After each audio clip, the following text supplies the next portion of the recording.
伤脑筋。所以其实不仅是大学部的课程，我们一直要往这个 ESP 走，因为我们硕士班我们是一直在思考。所以我硕士班的这个专辑应用就会老师，我就会跟凯丽待会接下来要再分享一下。而且也对大学部硕士班的课程而言，其实应外系跟外文系的这个课程的话，大家都在想这个转型。那 ESP 最近当然在买，但是大概各位老师的专业好像都没有接触到这些部分，所以我真的很感谢我们的英语教育老师办了一系列这个讲座，让我们老师在学习在成长，我觉得帮助很大。让我看到一些我们老朋友，因为我觉得就是冲着这个 ESP 每次这个讲座都没有放弃，我觉得是很感动。然后今天邀请到我一个李欣欣老师，欣欣教授是一个专家，所以我就不要浪费我们的宝贵的时间，我们热烈掌声欢迎李欣欣老师。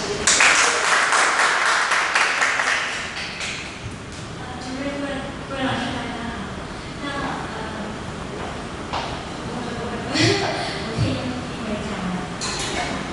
就是认识说英文，但我等一下当然可以用那个中文来讨论。所以大家好，我现在目前就职于国立台北商业技术学院这样子。那我所服务的单位是国际商务系。那希望我们学校明年的这个时候，我们明年会送招生就是在科大，所以应该明年8月的话，我们希望也是会变成国立台北商业大学。那在这个学校转型的过程当中，我们的系上也在做一个转型。那有一个共性点，那我本身 I'm also a English teacher, but I'm not working in international business department. Some people may wonder why I'm working in this department and why I'm an English teacher in business department. So actually in our department we attach strong emphasis on students' language proficiency. So in our department our students will have to take a lot of English courses and they can choose courses like this is Japanese and this is English. So in my department I'm very responsible for our students in business English study. We have quite complete business English curriculum within our department. So the ideal for our department is that within our department, we would like to have a mini foreign language department. So that's quite ambitious actually. So students may have study and their focus in business, and they're also from freshman to senior, they have to complete quite comprehensive business English curriculum. So far, currently we have business English 4-skill courses from junior year, and last year we have more advanced communication courses like English for international negotiation and English for employment. But as I just stated, we're going to become a big university, a more comprehensive university. So this business English curriculum is under reform, and we probably will ask this reform maybe for next year or wait at least in 2 years. So what we will do is we will install EIL program for freshman students, and currently now we teach them general business English in their 3rd year. We will make it down to sophomore year, and then when they become juniors, we plan to teach them English for specific business purposes. So that will be something like marketing English, trading English, or financial English. And then in the 4th year, the same they will have more advanced communication courses focused on their communication skills, maybe negotiation, maybe job interviews, or more comprehensive business communication skill course. So this will be the latest development of our business English curriculum. So this is my background. I also graduated from each department in Iii University. I'm a section manager and also comparative manager. I did cover studies for my master's degree at University of London. But after that, I worked in the private sector as well as in the public sector.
research part. The second part is social research. Also, I would like to spend a little more time on the implication for EEP teaching and learning. Well, as I said, my major was literature, and later I should do applied linguistics. So I'm a computer expert, and I believe a lot of teachers are not technology things, at least I'm not technology thing. And actually this morning I had a very big problem dealing with my file. But what we cannot deny is that when we talk about ESP research, we will find that 1/3 of the research papers will I've been recent years, within 5 years, actually focus on corpus analysis. So this is quite an important research direction. When we talk about ESP research direction, apparently we cannot ignore this direction. This is mainstream, I would say. So it also means that corpus analysis is quite well-established area. So if anyone who's interested in corpus analysis and corpus study, then I believe we will be able to find literature and quite some theoretical support. For me, I think when I do research, I find literally being part is quite difficult session. So if you approach this area, corpus analysis, then perhaps literature review or theoretical background won't be a problem for you to do this kind of research. But what I want to say is this percentage, 27% of the ESP journal articles, this is from Birmingham scholar Henry's study. So he found that within 5 years, so many research papers, articles are done on this kind of corpus analysis, and this percentage actually only counted those data which were processed by computer. So there are some other smaller scale research papers actually are not counted here. So actually there are other smaller scale research papers which use manual way to do word counting or content analysis. Those papers are not counted. If we include those papers, then corpus analysis or corpus research papers will be even much more. So I just hope to show you that topic for today's topic is not relevant. I do think it's quite prominent and very important research direction. But I also have to confess that I'm a computer expert. So personally, I don't do corpus analysis with computer. I'm not doing this in this way. If I analyze these courses or written text, I will tend to use quantitative approach. So there are different ways of dealing with text. So the business is, I have to say, remind everyone that I think this is quite important and mainstream research direction.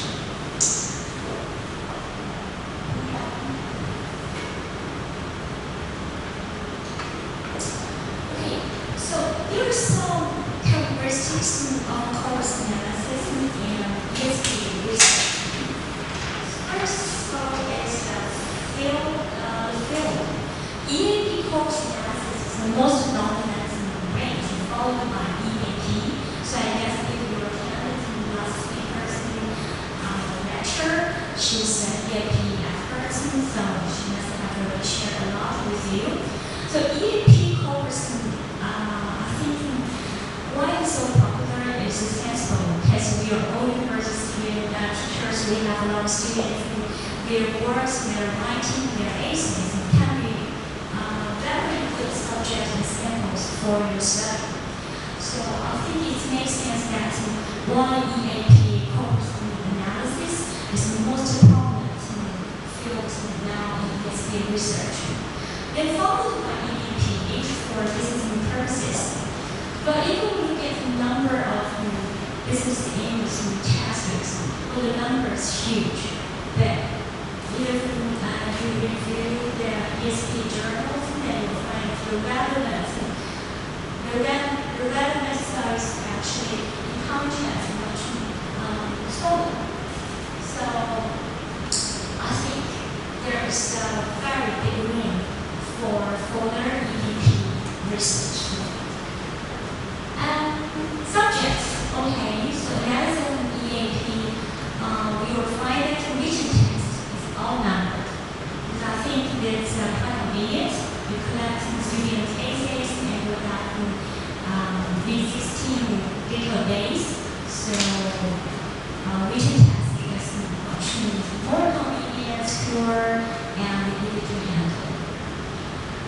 But if we review those course analysis and papers, the size of the corpora can vary a lot, ranging from 2,000 words to 100,000 words.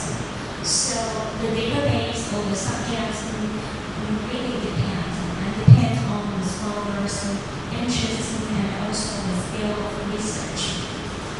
There are some common tools for course analysis and wordsmith tools, which can also help young spoken English, British and reading English. And some common topics that actually I think most papers focus on these two topics, either frequency of occurrence of words or combination of words. So these two are very popular topics for course analysis. So if we look at it here, and you will find that course analysis it's not that new. Because if you earlier studied literature, then we have content analysis. Content analysis is similar to course analysis, but content analysis can be more limited.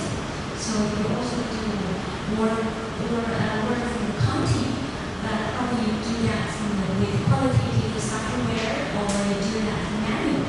But nowadays, with computer software, the technology, this kind of analysis can be much more powerful.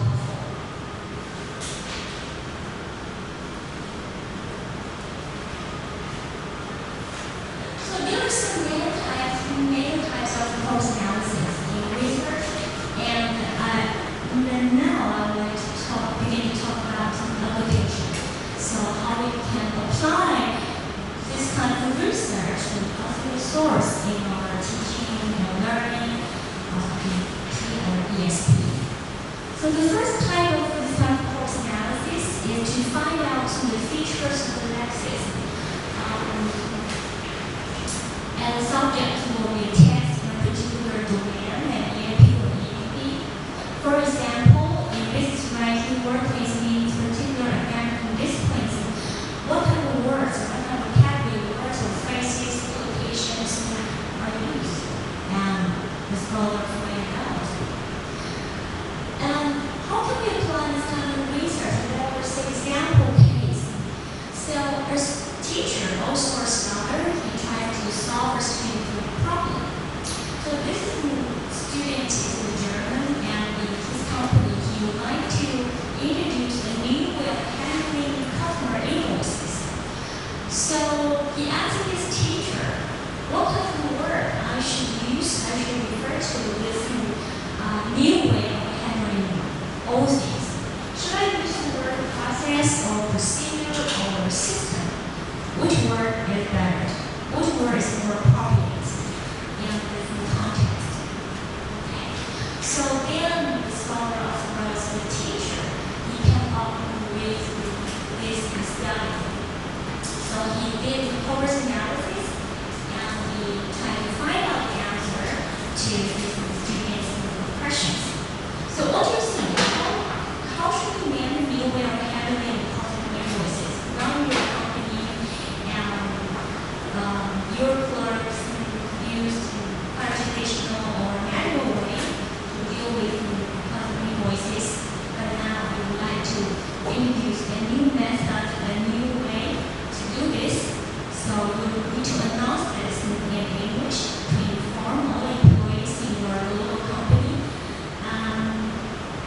want to make it right from the very beginning.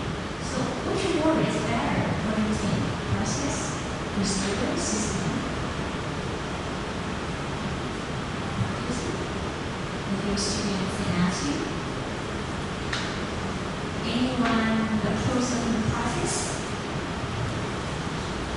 Anyone prefers procedure? Anyone prefers system? Okay, maybe. So, how can we apply course analysis to our day-to-day teaching? This is the way. So the scholar first the teacher, he began two programs. The Bengali English and the British National Commercial Conferences on our program. He began, so he ran the program.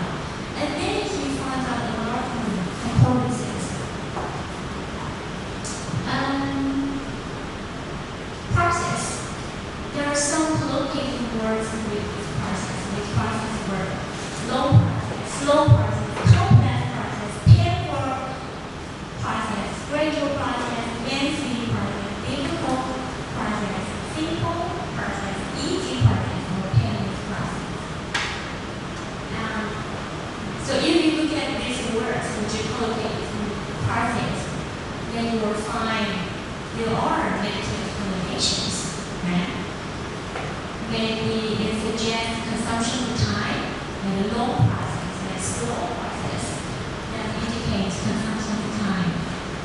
And it also indicates problems, like a difficulty problem, a difficulty process, or a painful process. Or if there's no problem, then we say painless problems. So anyway, if you use this word process, then there will be negative connotations more than positive associations. So what about the procedure? Procedure, then if you run concordance, you will find there are connotations like following the usual procedure, following the normal procedure, standard procedure, correct procedure, or proper procedure. So here, the implication is when you use the procedure, this word, together with the other genesis, it has prescriptive implication, something authoritative, and you refer to the correct or usual way of doing something. So what is the gist? If now you are saying that you are going to introduce a new procedure or correct procedure, something like this, proper procedure, it will suggest that the thing you did earlier was not correct, was not good. Okay? So that may cause some policy misconstruction. This is the third word system. So after running the program, we find there are some collocations like immune system, computer system, cooling system, or referring to social system, like a banking system, social security system, prison system. So here we see neutral usage. It indicates a type of structure method. So after running the program, the teacher decided to teach his students that usually use system. So we are going to introduce a new system and everything, the customer invoices. This system will help us in the development. So this is a very good example of how to apply course analysis in everyday teaching and our ESP teaching. So this is business English example.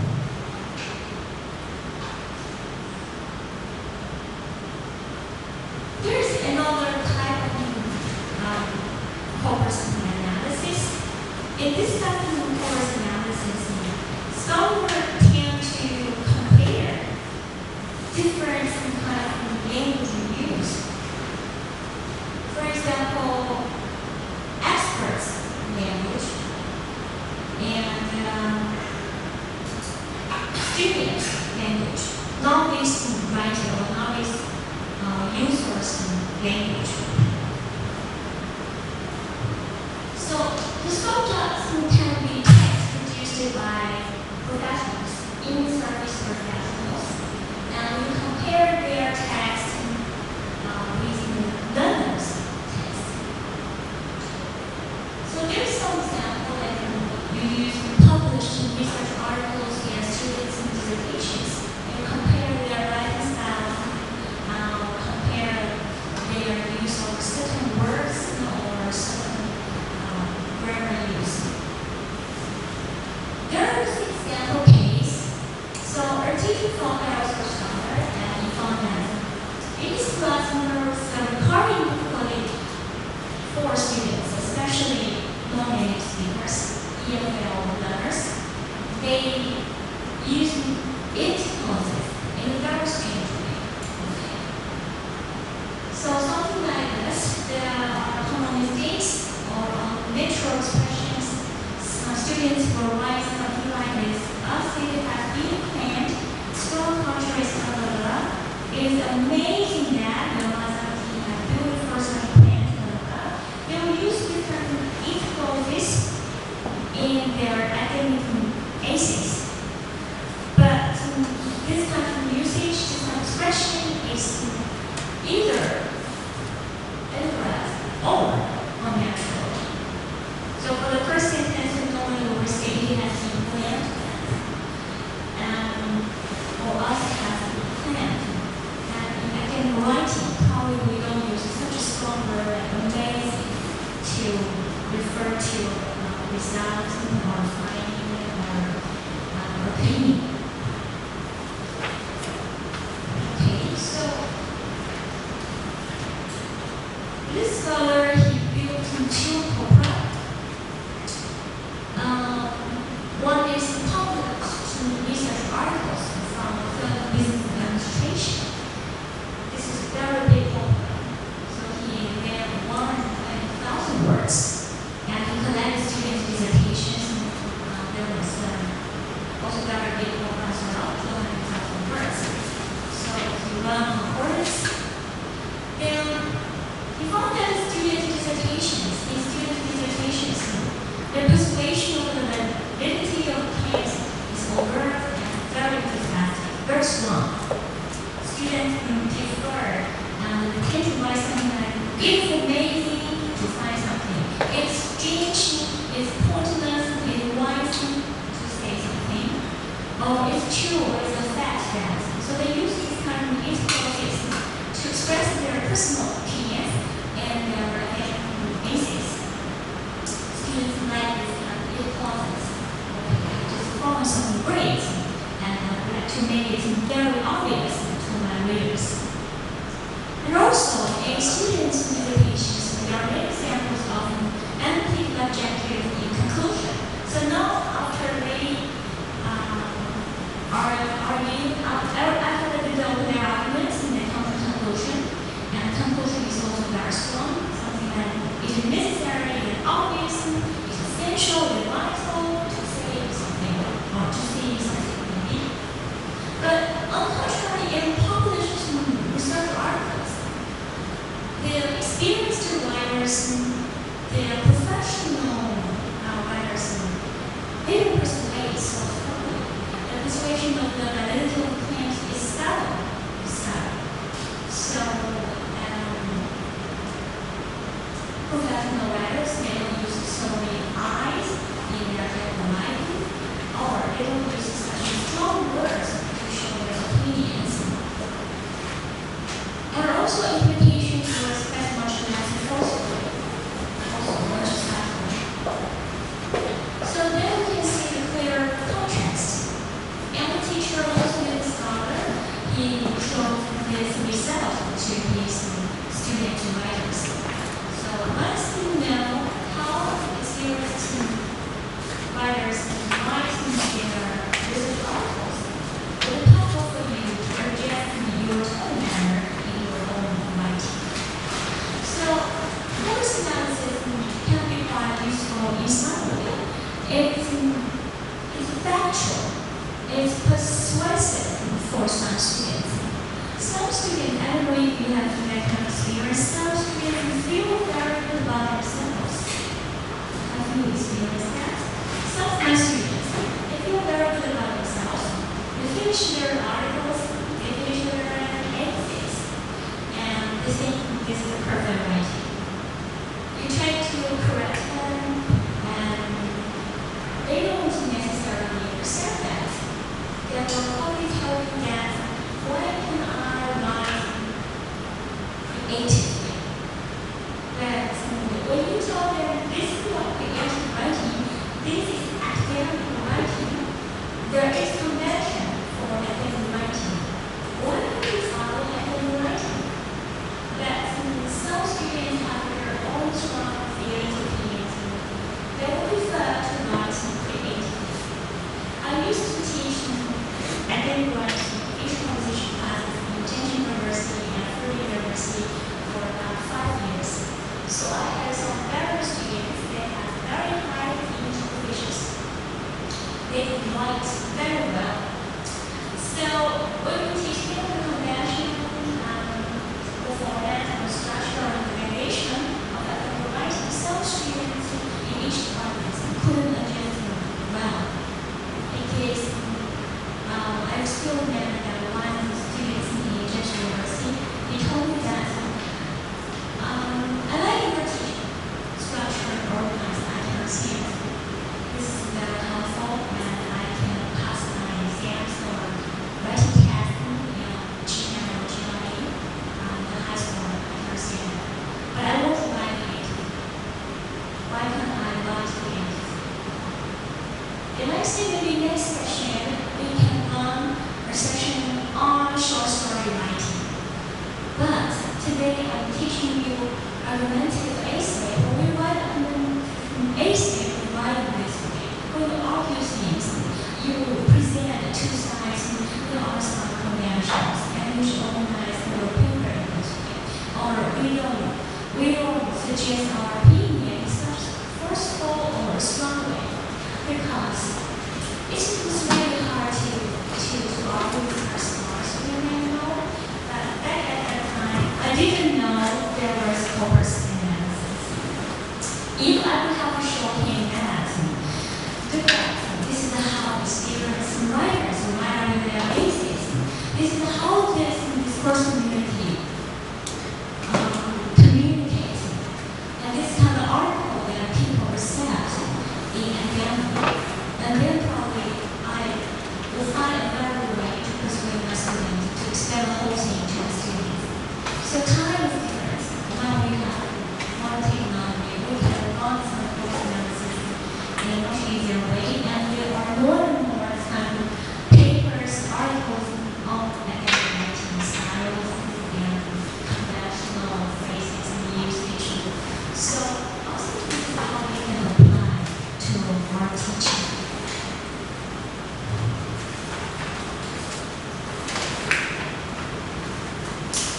Then this is another type of course analysis. Some scholars, they compare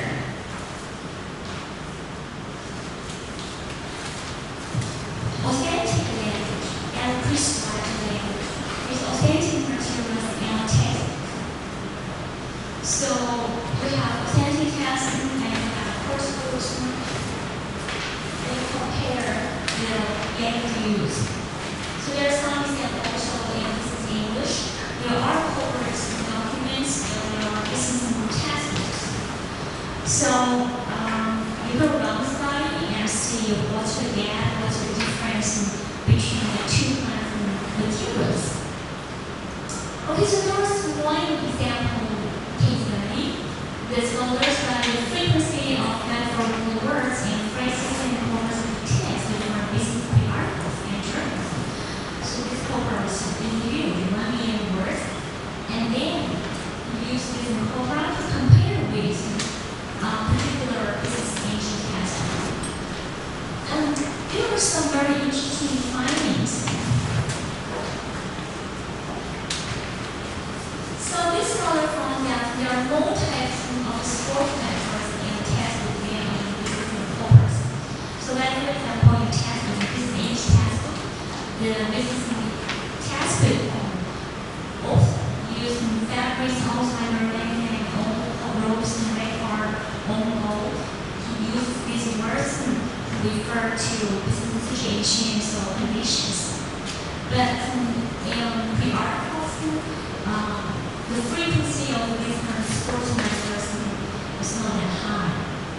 So there are some implications, and also we can argue on these points. But let's look at some other scholars' viewpoints, and maybe we can have our own discussions later. So if there is such a gap in this textbook, there are more sports metaphors.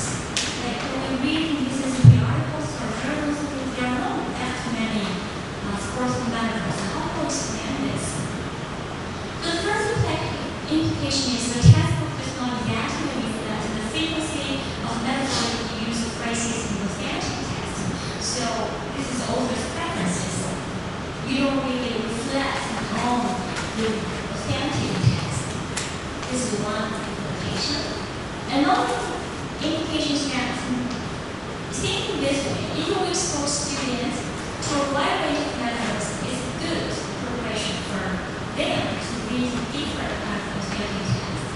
Anyway, they appear somewhere, and wherever they see these historical methods, they'll understand it. Or even though they don't read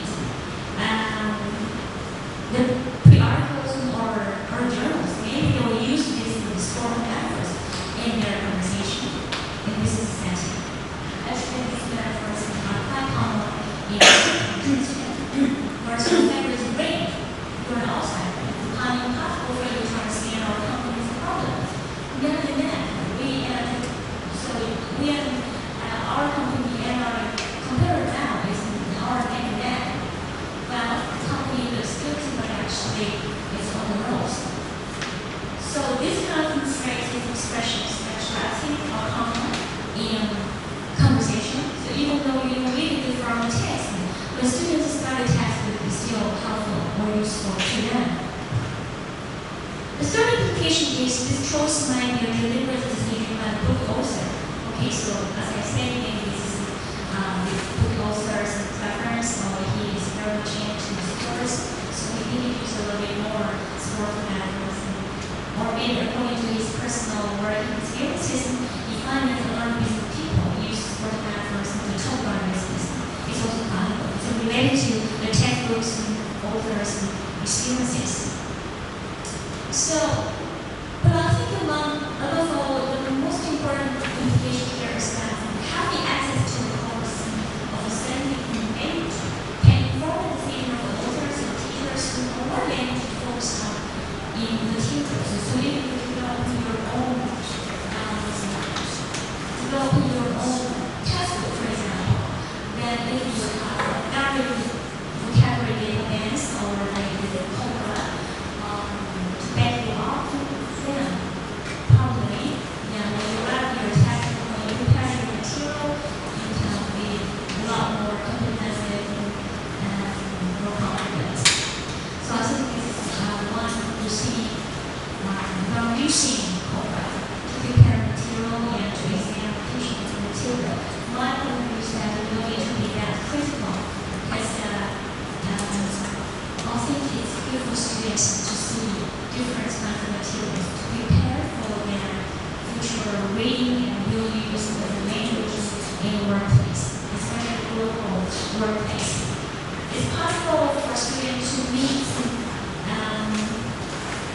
partners and workers and co-workers and colleagues from any part of the world. So if they meet up with any native speakers from America, maybe a lot of these people, they will use this kind of sport methods to talk about business. But of course, if you meet people who person mother tongue is not English, maybe they can use this kind of sport methods. So it really depends.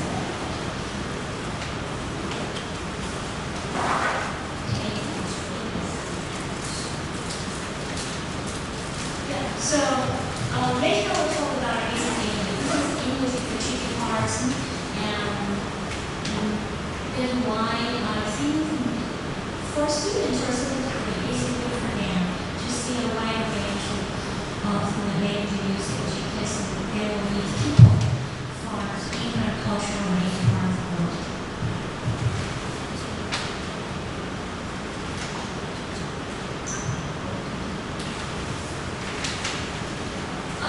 Yes, this is also a location of course analysis.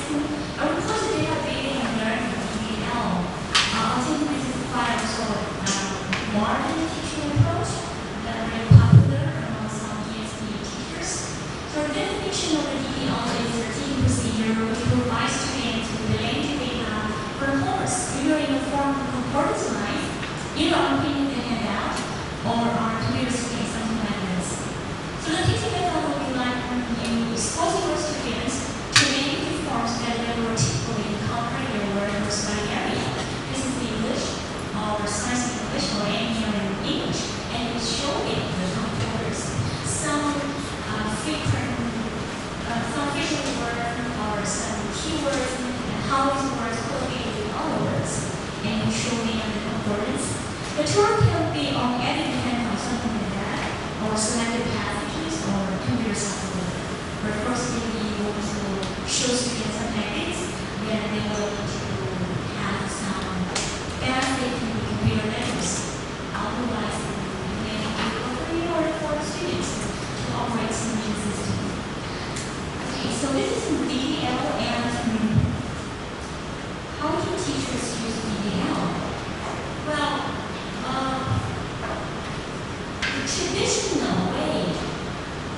the traditional way of using or we say introducing data-driven learning session is a quite common thing for maybe everyone of us here. You ask students to select newspaper articles on a certain topic, right? And the definition practice you ask students to collect these articles, ask them to add it to their own newspaper. When they collect several news articles, they will find that some words actually keep pairing.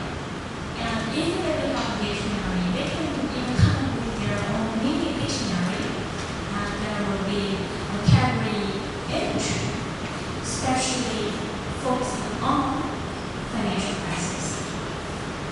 So this is traditional way, manual way, students can conclude, can come up with summaries or produce their own vocabulary and which is with technology. Here we have concordance lines, we have software. So there are some advantages of DDL. In this way, you encourage innovative learning, learner autonomy, and the learning skills by noticing and analyzing their check. Right? This is an innovative learning process. Students digest adopting materials and adopting they find out their own conclusions. So what words are important in this field? And what words keep recurring? There's some successful cases that really PhD students in England. They compare two published research articles and their own writing. So after they did this, those PhD students had very positive feedback. Something like they found Cobra analysis, Cobra studies, convenient resource, their reference books. So when they write on their PhD presentations, their PhD thesis, they read other research articles, so they can find out what is the appropriate way to show opinions, to develop arguments, and make conclusions, and so on. And so the learning fact about language in their own discipline. So in their discipline, how other scholars write out their articles. But in this case, these two scholars, Lee and Sloan, they also remind everyone that their PhD students at the time is the group of students who have a very, very high computer literacy. They feel very comfortable with the technology.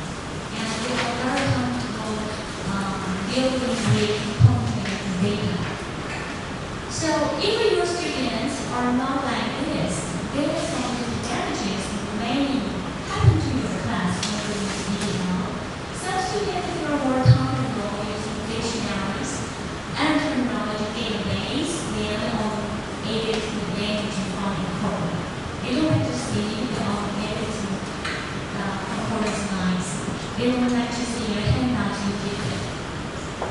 They simply don't appreciate it.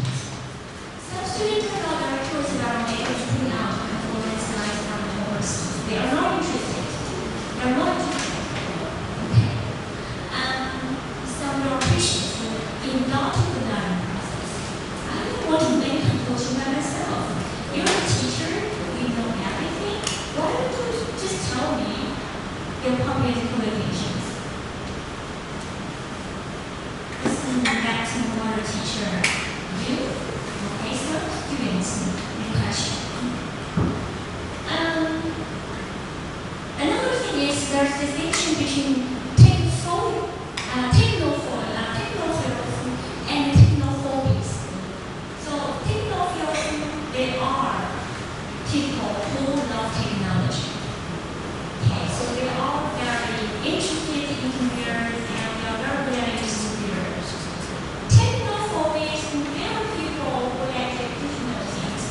They are more interested in computers. So you show them fancy computer software with your components skills. They will not be impressed. They will want to learn English in front of computers. They prefer to have pen, paper, and books.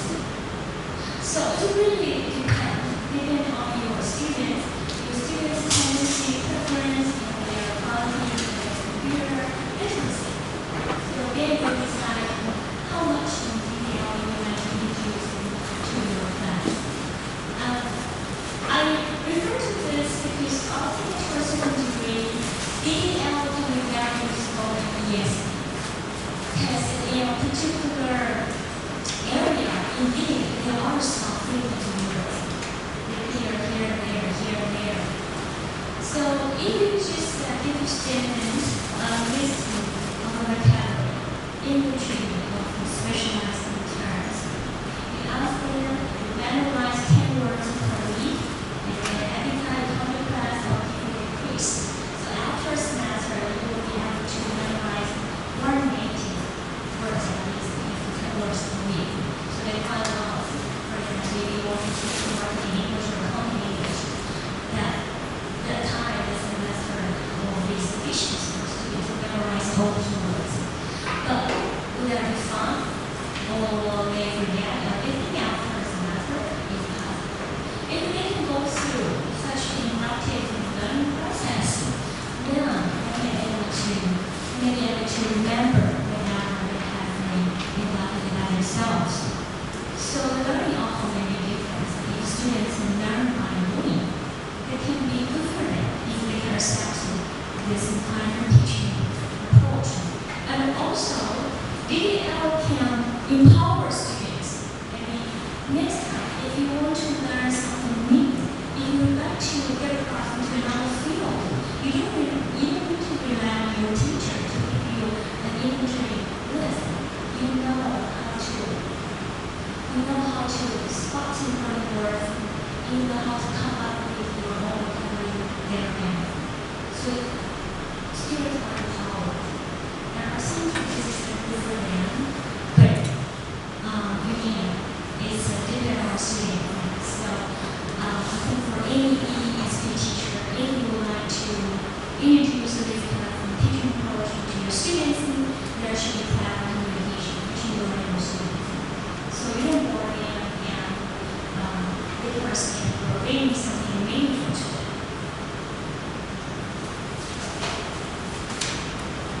Okay, so you are offering some suggestions for using more data and resources.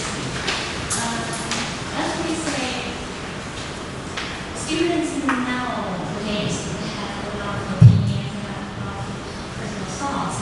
Selecting one material for them may be quite important. So this is the first suggestion that we give the teacher magazine. This is an example. The teacher would like to show his students where the neighborhood of use I in that area. So the approach here is that he also uses Cobra to show his students. Show students the comparison between the result of usually articles and student corpus. Okay, so there are two corpus. One is RA corpus, and the other one is student's dissertation corpus. So when you give students this kind of handout, not many will make only one page. Students actually can make a conclusion very quickly, because they will simply find that when students use I in their own writing, in their essays, they mainly use I to express their own opinion. Therefore, say something like, I think that, I suppose the position, I personally see, I feel, I expect, I don't think, I cannot think, I can predict, I believe. So this is how students write. When they see their own peers writing, I believe they can spot their own tendency as well. Oh, when I write my essay, yes, I express my opinion in this way too. But if you show them this RA corpus, you can also find I, but not many. Next one, this is for quotation. When should I lie? This is also from quotation. I don't care how you blah blah. So in RA corpus, I is used to report a procedure, and the writer, when writer says, I have already said something. Now let's move on to the next section. So the writer uses I to report the procedure, writing procedure, or writing organization. I have already indicated something, and now let's look at something else. So the writer uses I to indicate the writing procedure within the text or the organization, or in reported speech, or in quotation. So that I is not representing author himself, but from interviews, in his words, or from other people's words, so that's quotation. So when students see this kind of material, they will be able to find out the difference and also their weakness. So I think this kind of one material to show students. You don't ask them to digest and to run a lot of text by themselves, but you show this as a teaching and learning resource. Okay, there are other ways to use corpus and data. I think the other one is checking into intuition. So you think some words should be used in this way, but you are not sure, and then you check the corpus. So that in one teacher, he would like to know what adverbs can come before similar but not different, different but not similar, similar and different. So after one, we turn the corpus again in English. Okay, we got the results. So you will use closely, roughly, or simply similar to go with the similar, but closely, roughly, or simply cannot go with the different. You will use words like radically, totally, vastly different, but these three as the practice cannot go with similar. We will say essentially rather strikingly similar, and we can also say essentially rather strikingly different. Okay, so corpus can help you to check your intuition on the certain word usage. Or uncover new information. You like to know what word or like this, when to use ICL services into certain objectives. So after running the cohort again, then you will get the concordance results. So these are some common business words: analysis, problem, geography, technology. So you will find that a lot more people use analytical than analytic, more problematic than problematic, more geographical than geographic, more technological than technology. Even though these words are good, other speakers use as well. But the first column is much more popular.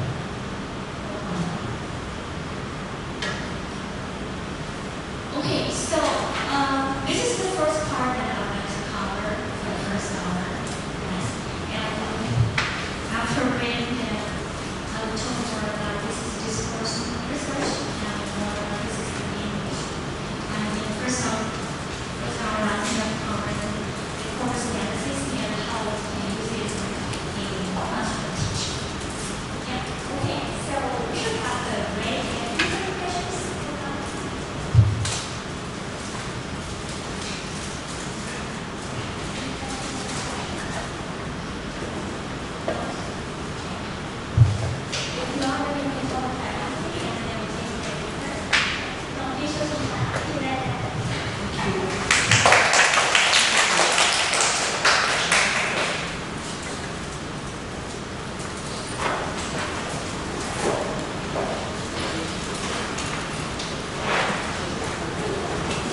他要坐车。